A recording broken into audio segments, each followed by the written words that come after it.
देवबंदी उलेमा और मुस्लिम धर्मगुरु कारी इशाक गोरा जी इस वक्त हमारे साथ हैं, उनसे बात कर लेते हैं। कारी साहब, ये बताइए कि वक्फ अमेंडमेंट जो बिल है, प्रायोजक हैं cancer healer centre new beginning. Changes तो पहले भी हुए हैं कई चीजों में, लेकिन बीजेपी ने इसको किया है चेंज, तो इसी पे क्यों हल्ला मच रहा है? क्या यही वजह है कि बीजेपी ने इसको चेंज किया इसलिए हल्ला मच रहा है? देखिए, वक्फ को लेकर पहले भी चेंजेस हुए हैं, मगर वो वक्फ के हक में हुए हैं। सवाल ये नहीं है कि इसमें बीजेपी जो है वो चेंजेस ला रही है। सवाल ये है कि ये मामला वक्फ के हक में है या नहीं है, क्योंकि वक्फ की संपत्ति कोई हल्की फुल्की संपत्ति नहीं है।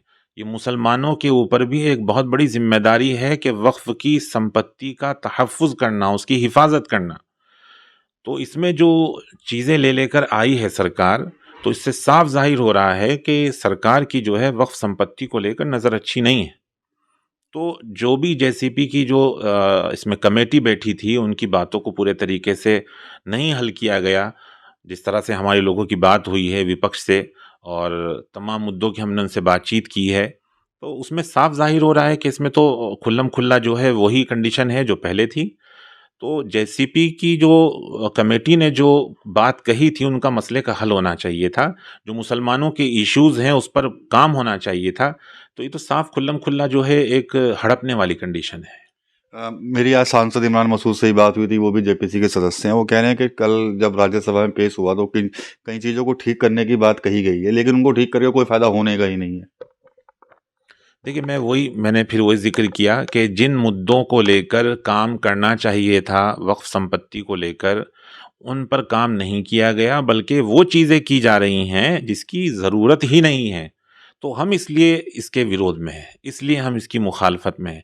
मैं फिर वही बात ज़िक्र करूँगा कि वक़्फ़ संपत्ति जो है, वो हल्का-फुल्का मामला नहीं है। वक़्फ़ की संपत्ति का तहफ़्फ़ुज़ करना, हिफ़ाज़त करना एक बहुत बड़ी ज़िम्मेदारी है मुसलमानों के लिए।